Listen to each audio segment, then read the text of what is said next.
And we are live this morning. Let me tell you, we are live. We're live.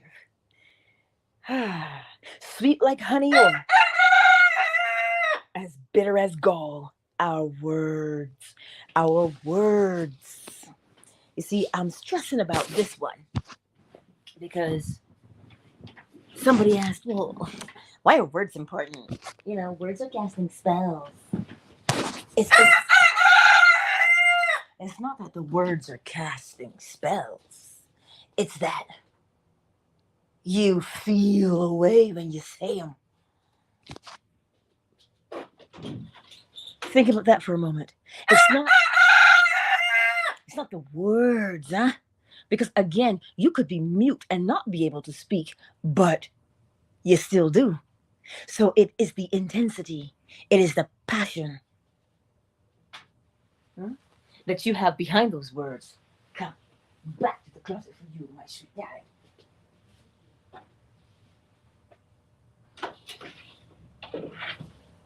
Right? That's what it is. What are you saying?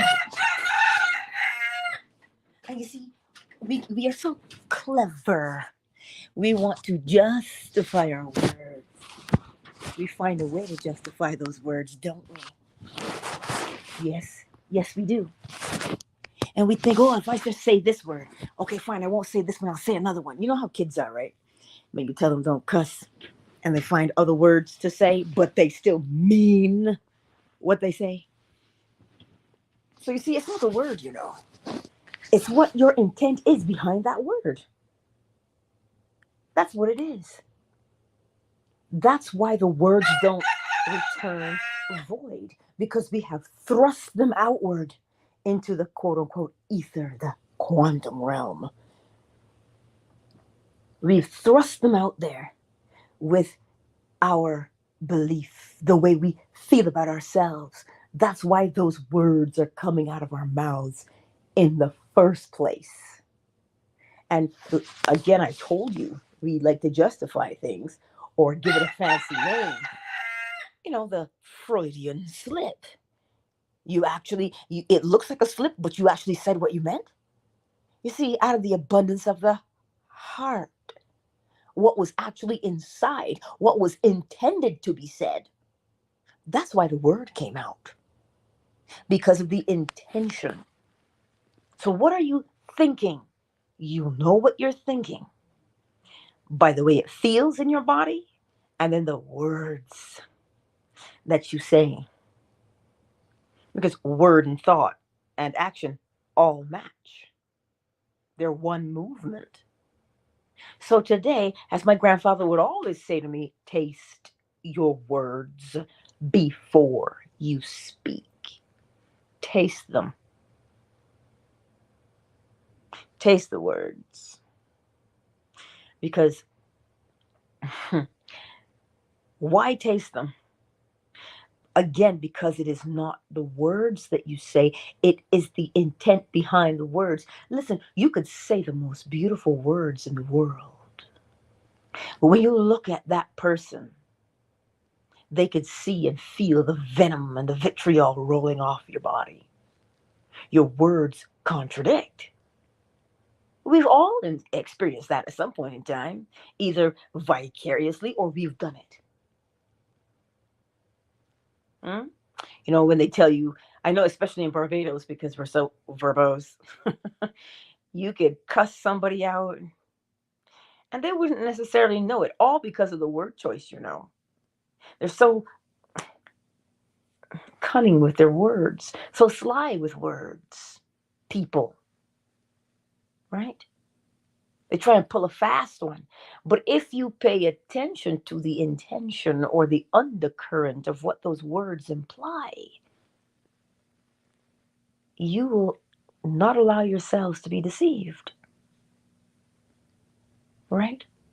So, what are you saying? Because the first person who hears you is you.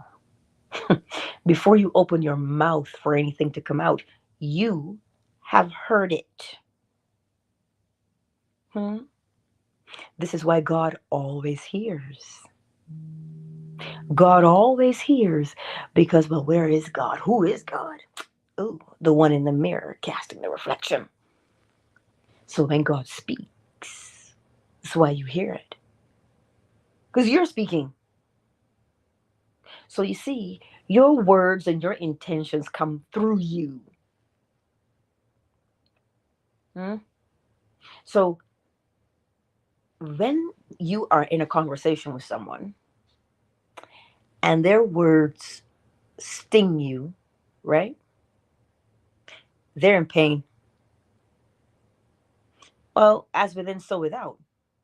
If you're inflicting pain, you must be. Well, how else would you do it? You have to reap what you've sown, right? If the words make you angry, well, that person is angry. And that way, you don't take it personally because you're recognizing that out of the abundance of the heart, the mouth speaks. That's how this person feels. But always at the end of the day, in the back of your mind, there's only one. There's only one consciousness.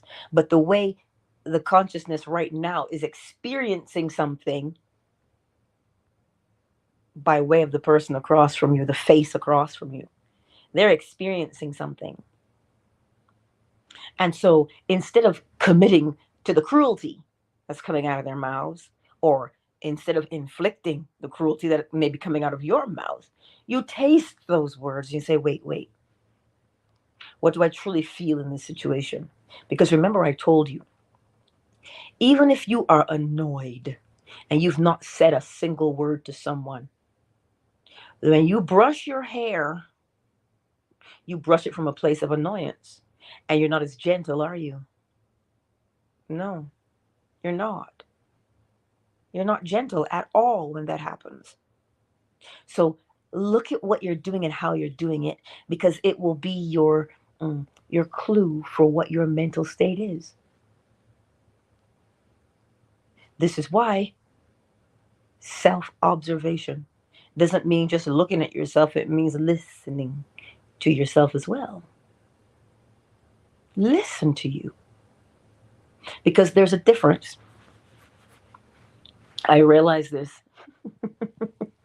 I realize this. There's a difference when you are, I don't want to say given a word or anything like that, because it comes from within.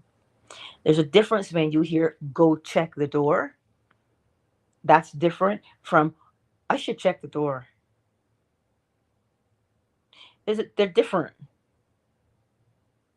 They're different. They feel different. That's the only way I know the difference. They feel different. Go check the door. And sometimes it's not even a go check the door. It's a lock the door. It's very direct, as opposed to, did I do that? Should I? Wait, did I forget to? One of them is right, you're tuned into yourself. And the other one, you're just worried. Pay attention to it because you will feel the difference. One is a clear directive, which it always is. And the other is just, I'm worried about this. Pay attention and you'll see it. So these words, okay?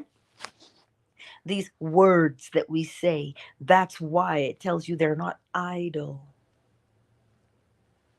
They're not idle. They're not just sitting there. You have powered them up with your intention. Words powered up, we've powered them up with our intention. That's why they have the power to fly across the room, fly across the world. So remember, if you couldn't speak, if you had laryngitis and you couldn't speak, you would still be screaming inside your own head. So the intent, why are you saying it? And where are you saying it from? Why are you saying it? And where? What mental state are you saying it from? Oh, but Angela, that just seems like a lot of work. Ugh. That's why we don't have to remember to breathe.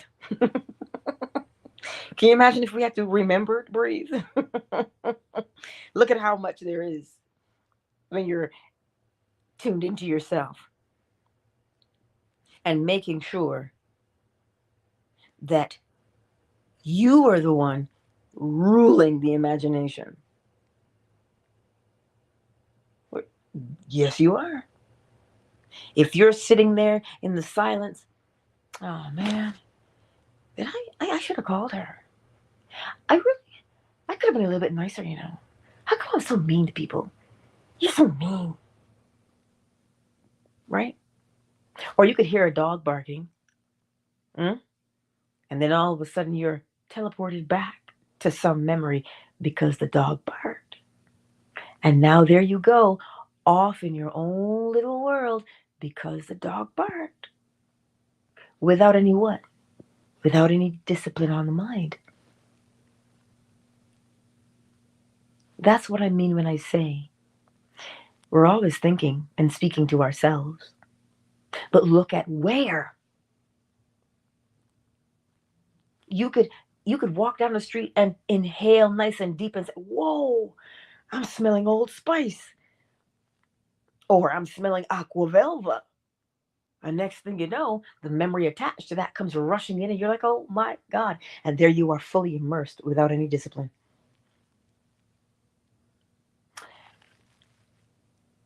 You don't allow this to happen to yourself. You keep it in check by deciding what you're going to be thinking about, deliberately doing it. Because what you're ending up doing is you're training up yourself in the way that you should go so that you won't depart from it. That's what you're doing by setting the parameters for what you are thinking at any given time. That's what you're doing. Why does that matter? Because they dictate the words that come out of your mouth. That's why those thoughts rummaging around in there without any kind of guidance, they dictate the words that come out of your mouth.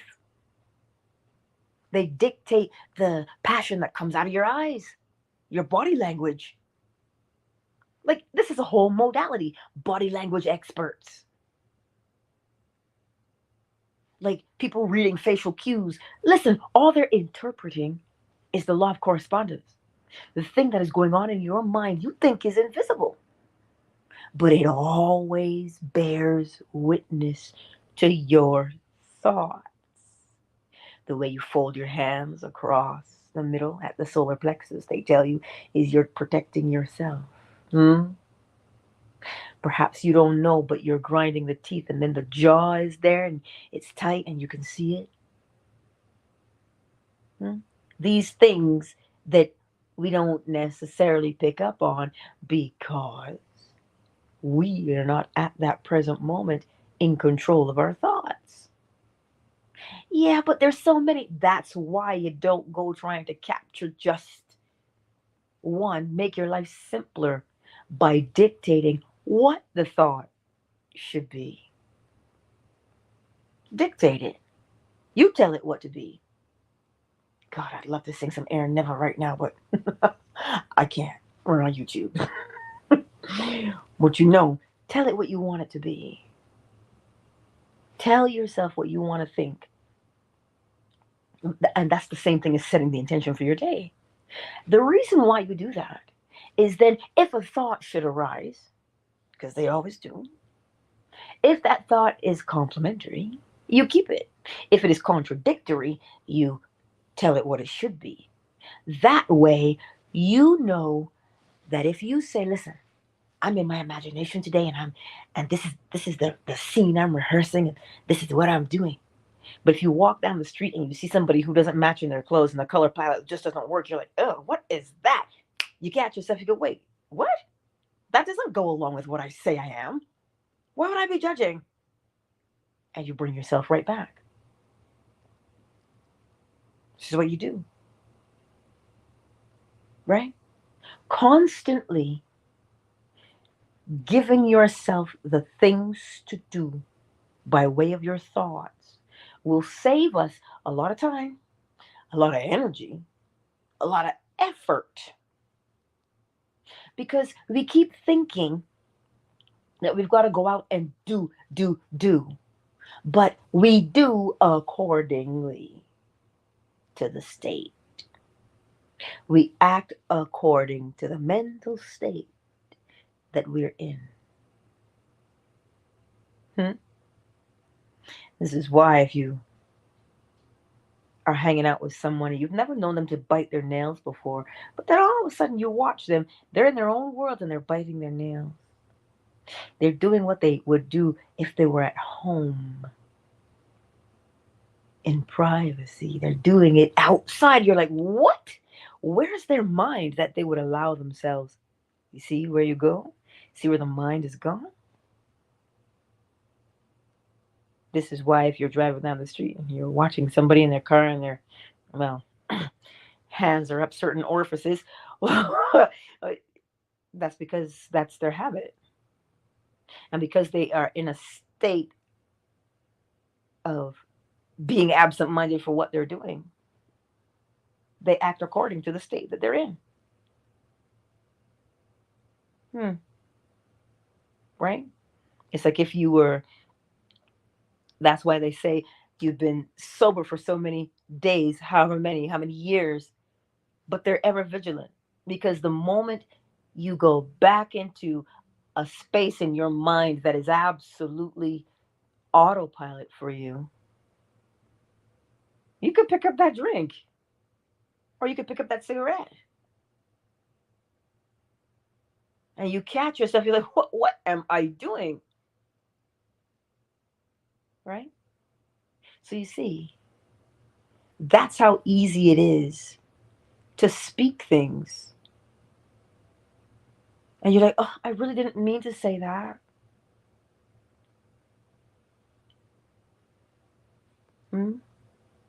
Oh, I didn't mean to. That's not what I meant. This is what we do.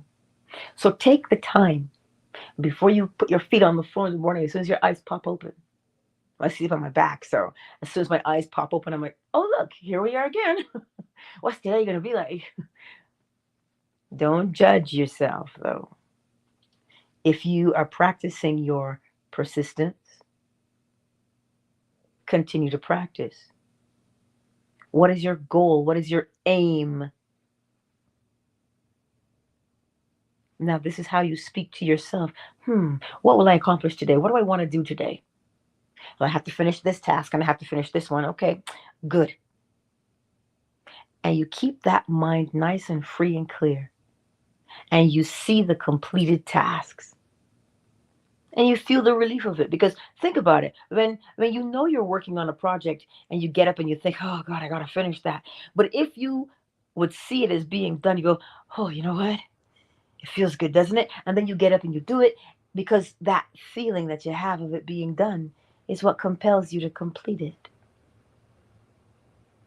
So if we say things like, oh man, this is so hard, I can't, that is like putting a hurdle in your way every time. And that's why they tell you, don't say that it's hard to do. But it's not just the saying that it's hard to do. Why would you say that? Because you believe it. So the intention. So when you catch yourself saying the unsavory words, when you catch yourself thinking them, you say, wait, no. I'll be like King David. Let the words of my mouth and the meditation of my heart be acceptable in your sight, O Lord. Who is he talking about? He's talking about you. He's talking about me. Let the words of my mouth and the meditation of my heart. Well, you know what meditation is? Constantly thinking about the same thing over and over and over again. Because it's that thing that you're pondering that will cause you to speak. But why holy and acceptable? Because when you have identified the aim, when you have identified the goal, and you say, oh, yes, I did it, I'm doing it, and I am continuing to do it. But then if you hear, yeah, but you know you can't succeed, be holy and acceptable, well, that can't be acceptable because it contradicts. That is why you let the words of your mouth and the meditation of your heart be acceptable in your sight, meaning the thoughts you're thinking, the words you speak, and the action that you take, they should all be the same thing. But most importantly, to be acceptable means you have chosen an outcome. And if they do not match the outcome, they are unacceptable. So you change them to be acceptable so that the words and what you're thinking about and your actions match. They are coherent. They're all saying the same thing, right? So if you check your heart, David was famous for this. Search me, O God, and know my heart. We think he's talking about something or someone on the outside. No, it's you. What are you searching your heart for? What are you trying to comprehend about yourself? You trying to change those words you say about yourself because you've heard those words over and over and over again? You're no this, you're no that. You can't. We don't have. Mm-hmm. See? When you hear those words, they don't make you feel good. So you have now identified the problem. The way you are speaking to yourself. I mean, you think no one is hearing. But remember, that's a lie because somebody always hears. That would be you. But here's something. Remember the lecture last night? When Neville says, you just never know who's treading in the wine press. So if somebody's thinking about you, and then you start acting in a particular way, you're like, oh, wait, what? Where did that come from? Remember why he said it? Because he said he didn't want to be married to that particular person anymore. He wanted to be married to somebody else. So for 7 nights, he slept in the assumption that he was married to the person he wanted to be married to. But then, coincidentally, or all of a sudden, we know those things don't happen, right? Coincidentally or all of a sudden, he gets a call from the courthouse. Neville, you had to come down here because your wife has been doing some shoplifting. He's like, what? How did she end up doing shoplifting? Because he slept in the assumption that he was married to someone else.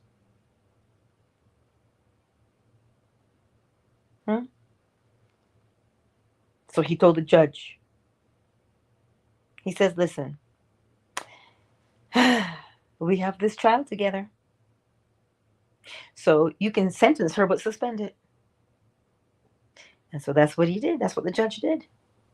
And then the very same woman who didn't want to give him the divorce, when she saw his kindness, what did she do?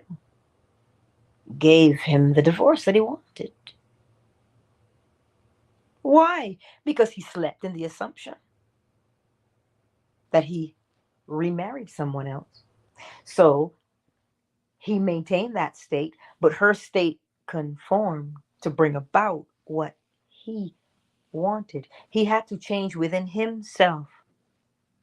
You see, we keep thinking that it is manipulation of the other, when in actuality, there is no other. There's no spoon. It's only the mind that bends. That's why you change you. But we keep thinking, nah, I'm going to sprinkle a little bit of this in here and a dash of that, a little bit of hogwort, a little bit of this, a little bit of that, and they'll do what I want. And I'll be dancing naked in the moonlight around my cauldron, and they'll do what I want. No, you are the one who has to conform. Remember how we know this. When Jesus was on the boat and the waves were rocking that boat. I want to sing it so bad. The waves were rocking that boat. The disciples are freaking out. And that doesn't make anything any better because they're freaking out. The water's freaking out. But Jesus was, listen, he was cool, calm, and collected in the middle there. And he was just snoozing. Cool, calm, and collected. And so when they started, Jesus, are you going to let us die? And he got up. And in his state of calm, he spoke calmness. And the sea or the tempest obeyed. You see, you command another because you first commanded yourself. You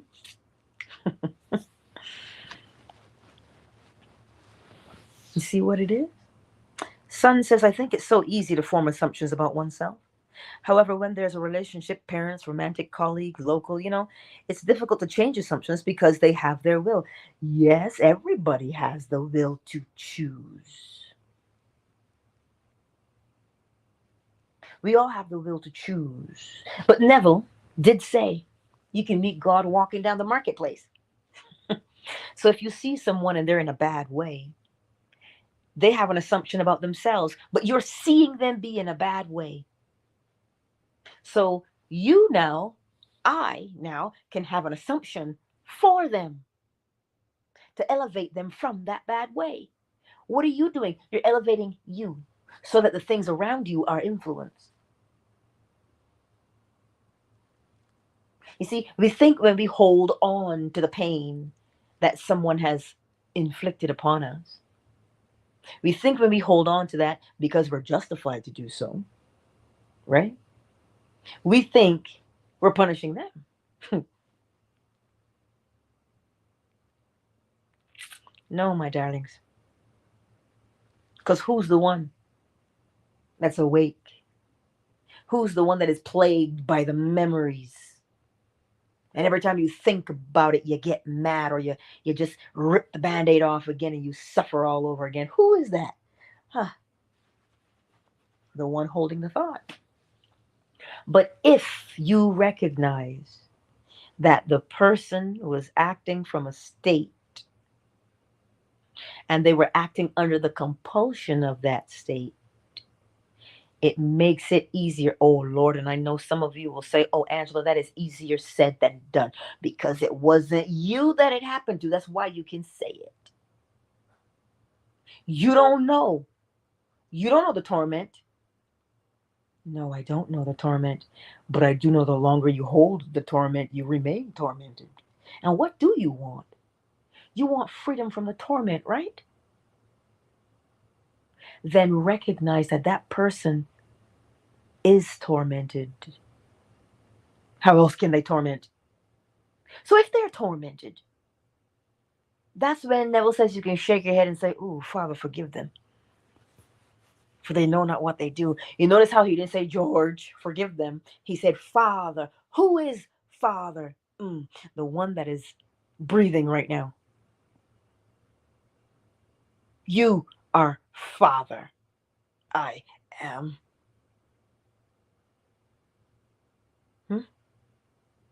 So when you say, Father, forgive them, for they know not what they do, you are remembering what your true power is.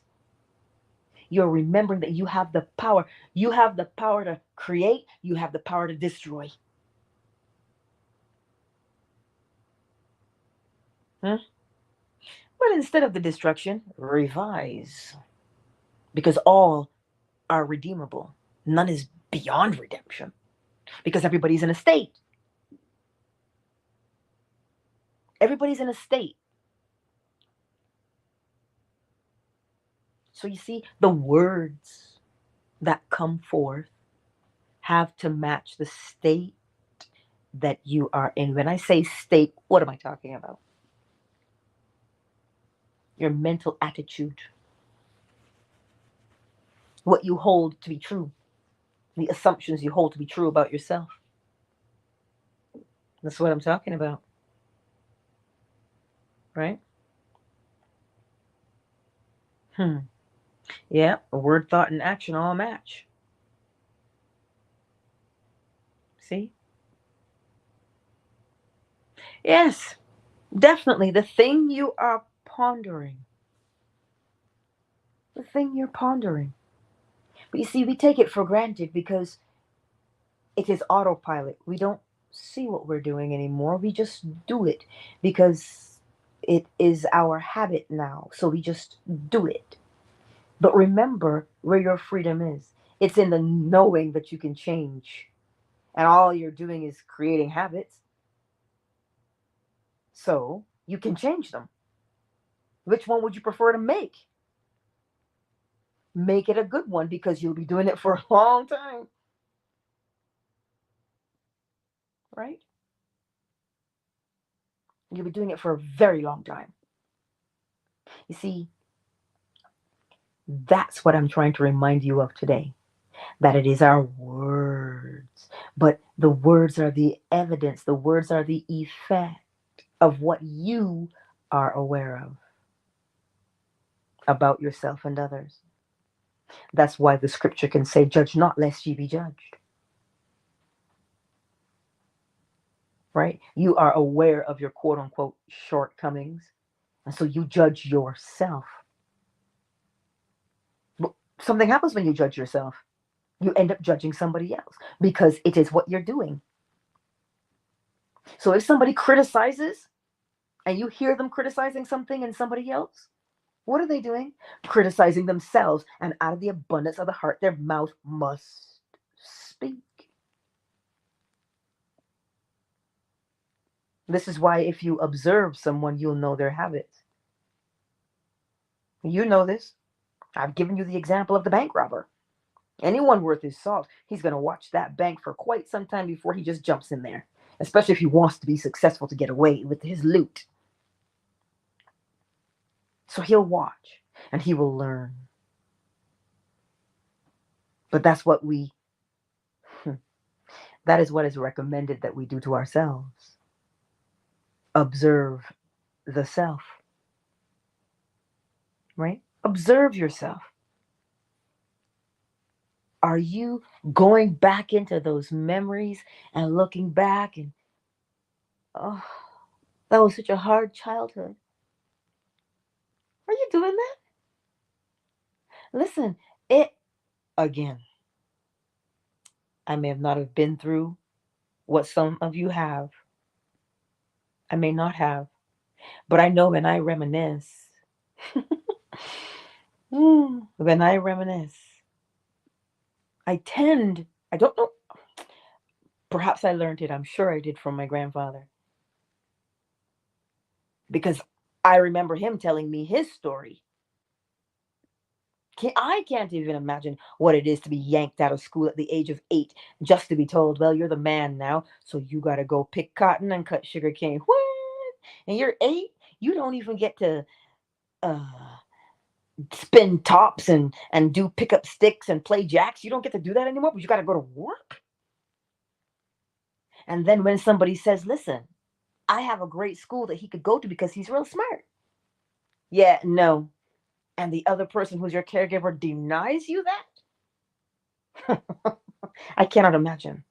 I cannot.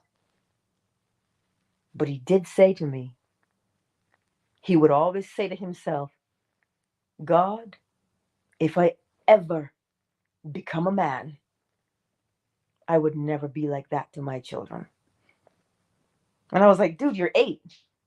What are you saying to yourself, if I become a man? Who says that when they're 8? They just cry and want to play games. But that's what he did. I can't even begin to tell you the hardship. I can't because I didn't experience it. I only heard about it secondhand. I only heard about it. But what I did hear was nobody can hold you back, you know. Nobody can hold you back. But if you hold yourself back by reliving the pain, now we have a problem.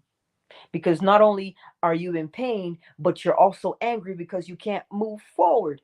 But it's not that you can't move forward, it's that you're holding yourself there. But that's hard to hear when you're in pain.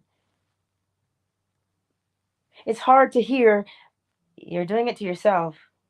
Listen, nothing will get you slapped faster than that, okay? You're doing it to yourself. What? Whoopaks! And somebody just slapped you.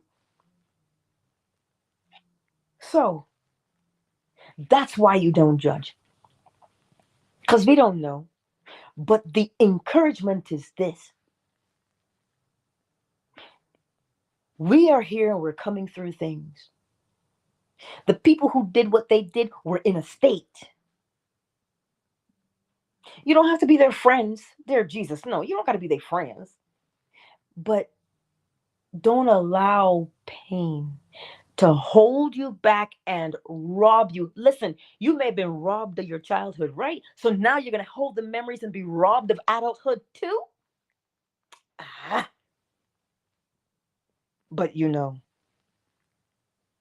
the will to change, the desire to change must be stronger than the desire to remain the same. And we tend, in that state of pain, to lash out. When in actuality, you're just responding to the state. You don't actually want to lash out. You want to be soothed.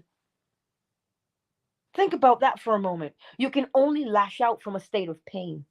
But if you change this, so how do you change from pain to being soothed? By recognizing the person did what they did because they were in a state. They were under compulsion to act. Well, they should know better. Everybody should know better. But when you are in a state, you only know how to act according to the state. And when you know that part, you'll see yourself. And you'll recognize that you and I, we all act from a state. And then you'll say, you know what? I don't want to be in that state of pain anymore. I would like some relief. Let me change. Let me repent. Oh, Lord. What did we learn about repentance? Repentance is a radical change of your attitude. Repentance is a radical change of your attitude. So if you were in that mental state of pain, a radical change of attitude would be, to hell with that. I am going to live a life of peace. Just claim it. And the moment you get into that state of claiming peace, you start to feel better. Of course, memories will come back and say, but remember me? And you say, yep, sure do. You're in my neural pathway, but I'm making a new neural pathway. So I'm going to stick with this part over here until I bury you. All you're doing is burying the old neural pathway.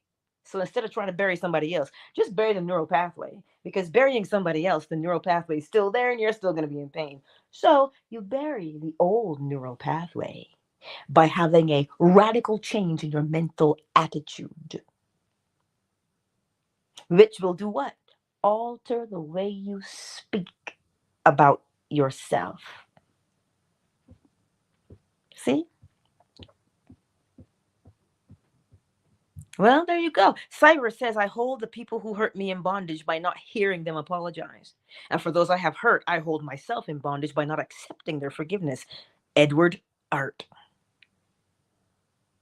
That's a quote from Edward Art. And doesn't it make sense? Where are you holding them captive? The only place you can. In your mind's eye. You see, once you create a mental prison for yourself, how can you be free? So the key is set yourself free by changing your mental attitude. But that's so hard, Angela. That's so difficult. I told you guys, there's only one thing in life that's meant to be hard, but I digress. So it's not hard. It's just that it's a habit. And that's why it seems hard, because the habit is what compels you to act. So if you recognize that, wait, this is just a habit. This way of thinking is just a habit. Okay, so I want a new habit, a new way of thinking. What is that going to be? Look at the old way. You must acknowledge the old, because then you will derive the new from it. You say, so that's how I'm thinking? Okay, I want to think like this now. And you remember how you form a habit by thinking, speaking, or acting in the same way every time. And so then you know that you're just creating a new habit. When the old habit comes back and says, but darling, And don't you remember all the good times we had together? Don't you want to do it again? You say, no. I've moved on and I'm making new habits now, Janet. And you do it the new way. Why? Because you know. You know that it's just a habit. So you see, it has no power over you because you made it. That's the encouragement I want to give you this morning with these words that we say. It's just a habit. The way we speak to ourselves currently is just a habit. And we've been doing it for so long. Our whole body has conformed to match that inner thing. But when you recognize, oh snap, that's what I did. I just made a habit. Well, I can make a new one. And you begin by looking at the old one and say, okay, I see the new now. And you make the new. How do you make the new? By practicing the new word or the new thought, word, and action. But you see the thought? You see what you're aware of now? When you are aware that you can change, you're in a state of awareness. That state of awareness will cause you to do what? Speak differently and act differently because now you are aware. And you see, you don't have to fight now, do you? You don't have to struggle now, do you? No, just get into the state of awareness that, oh snap, I can change. And then the change is a piece of cake, huh? That's what I'm desperately trying to convey to you this morning. That although this thing feels like it has you in a grip, the grip is only the habit. That's all it is. It's the habit. You've just habitually done it this way, the same way every time. But now that you know, you can make a habit. Select the habit that you want to make, and you gotta give it practice so that it now becomes the new habitual state. So that's why if we could remember, I perfect what I practice, I become a master at what I practice. So what do you want to master? Practice that. Make it a habit. And you'll be master, won't you? Of course. So now that you know that, the next time you choose a particular way of thinking that will compel you to speak and compel you to act, listen, you better act right.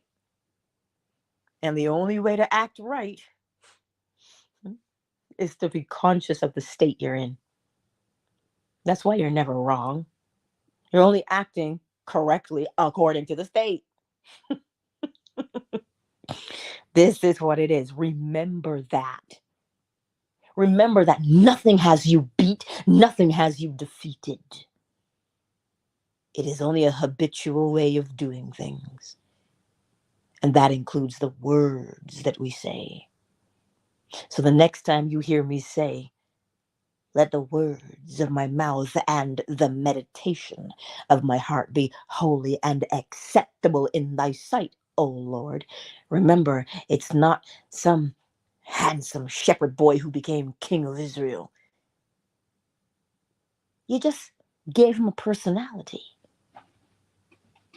All you did was give him a personality so that it was easier to comprehend the story.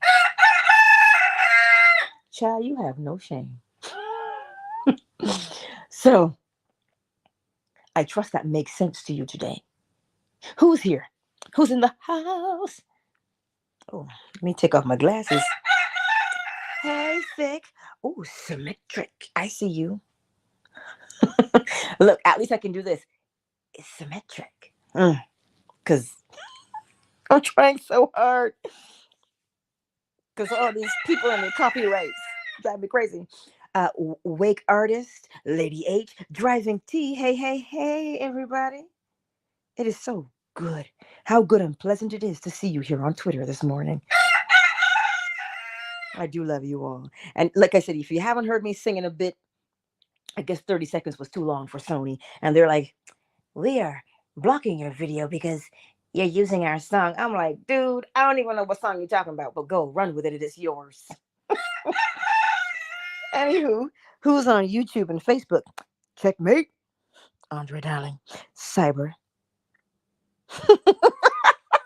Aaron, Neville, and Aaliyah are lawsuit happy. Lord help me. I don't know why Sun is saying whoa, but you could tell me. Um, Sun is here. Cyber says bird is the word. A Not and Asanya. Whew, it is beautiful to see you here on YouTube and Facebook. Fan base, who's here this morning? Who's in the house? Monique is in the house. Oh, I gotta do. Let me do this one. 'Cause I'm happy. She's in the house. I do more. He's in the house. Miss B, 808, Ali, Joaquin, Miss Boricua is in the house. Flo smiles. Afternoon Delight is in the house. Oh, KZ is in the house. Shea Butter, Oracle Tree House. And yes, you're in the house too, a little bit.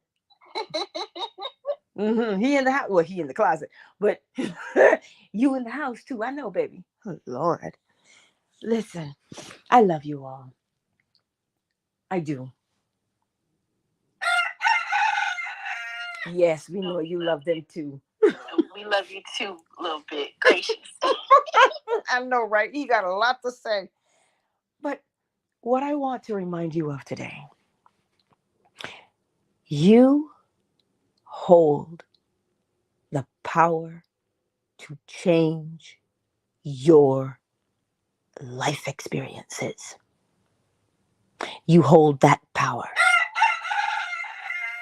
If we remember that what we are currently experiencing now is just a culmination of the things we habitually believe about ourselves. So then, if you want to have a radical change of attitude, there is a scripture, Jeremiah 33, verse 3. It says, call me, and I will answer you and show you great and mighty things that you do not know. So if you say, well, I don't know how to do this, it says, call me and I'll answer. So if somebody says, call me and I'll answer, what you gonna do? Well, normally you'd pick up the phone, wouldn't you? But as we say in Barbados, we have a direct line to Jesus. It's called what? Look in the mirror or sit quietly and speak quietly. That's what Samuel's mother did when she couldn't have any babies. She went into the synagogue and she sat there and she was just, her lips were moving, and the priest came and, wait, was it Samuel? I think it was before he came about. That's what his mother did. I'm pretty sure it was him. He was the baby of that. I think he was. If memory serves me correctly. Cyber, you let me know. Or if somebody knows, you let me know. Drop it in the chat. But she was in the synagogue and her lips were only moving, and the priest was like, woman, you're drunk. He's telling the woman she's drunk, and she in there pleading to God for a baby, and he's telling the woman he's drunk. You see, you can't judge.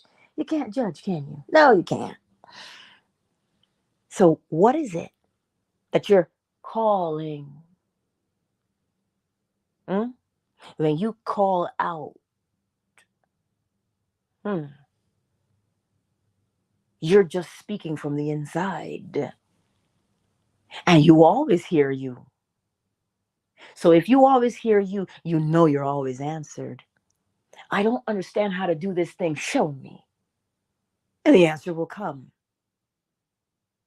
It just comes when you ask, cause and effect.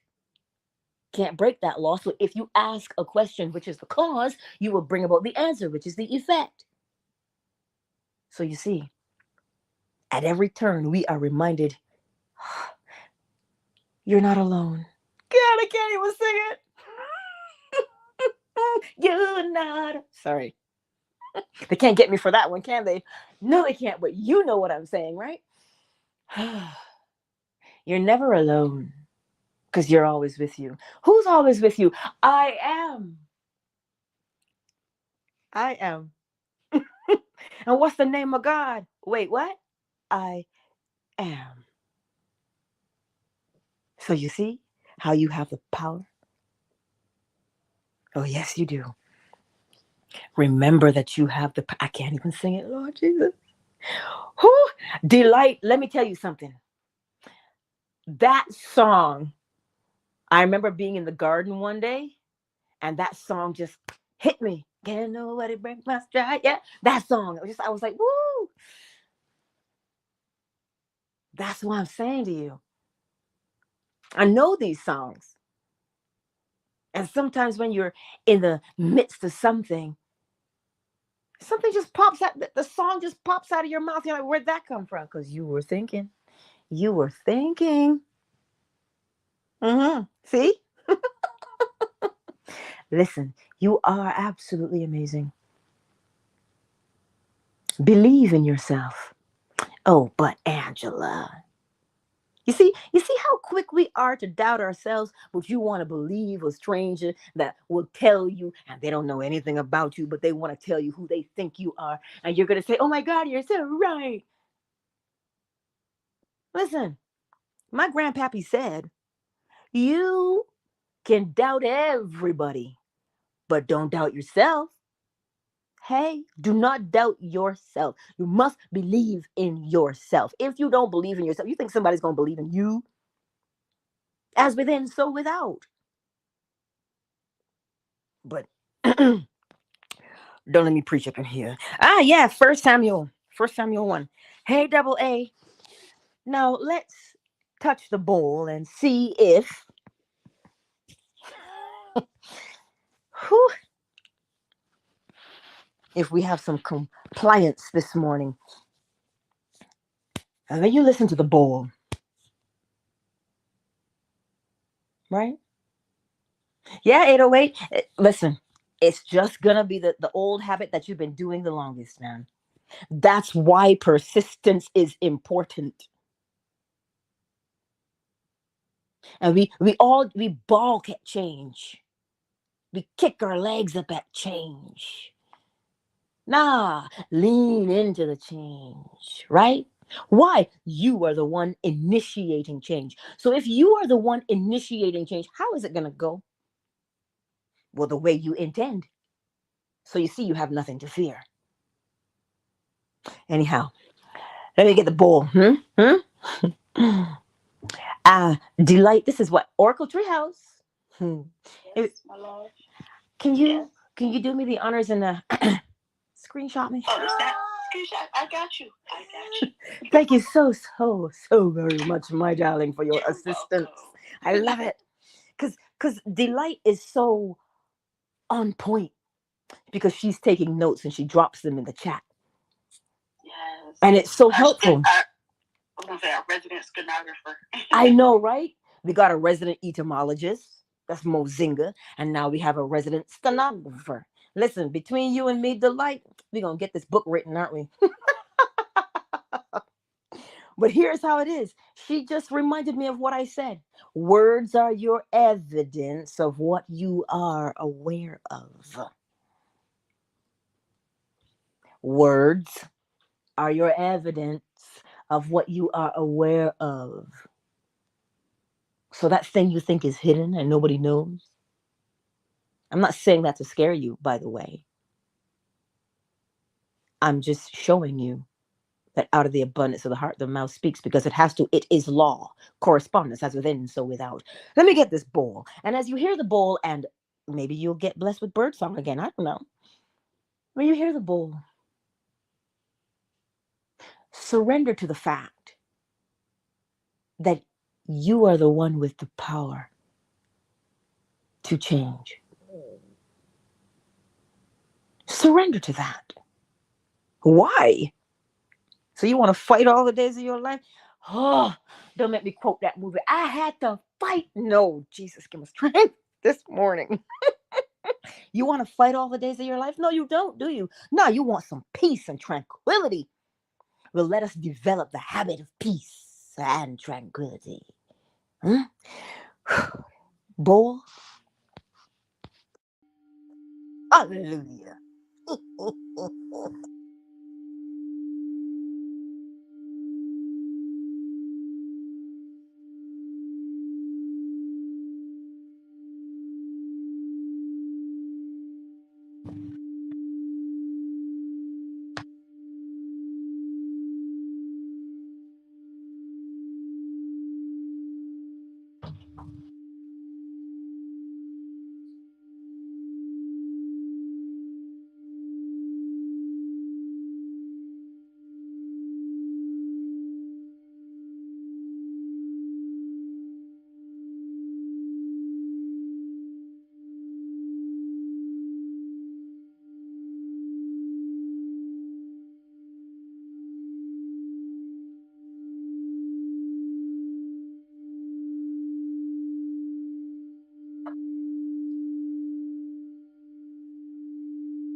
What is wrong with you?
Countdown initiated. 5, 4, 3, 2, 1. Twitter? Ooh. Listen. Twitter, thank you all for being here. C. Hello. C is in the house. Symmetric. Awake artist. Lady H. Driving tea. Thank you all for being here. I will see you tonight, 10:45 p.m. Eastern Standard Time, for the lecture. I don't remember which one we're doing, but it'll be... It's a good one. That's what he's saying. Right? So I'll see you tonight. Much love to you all. Much love to you all, Twitter. Cool. Twitter is closed. Let's get the... Whew. Yes, me hear you. Double A, Cyber, Andre, checkmate, Sun, A-Not, and Asanya. And for the others who've not made themselves known on YouTube and Facebook, I see you. But remember, today is Thursday. So YouTube members and Patreon members, if you get your questions in, I will make that video response and send you all the link. But if you don't slide into my DMs, I can't answer the question and help you out. So my DMs are open. All the ways to contact me are right under this video, under Learn More. I will see you tonight, and I will await your questions so that I can do the video for the YouTube and Patreon members. Much love to you, YouTube and Facebook.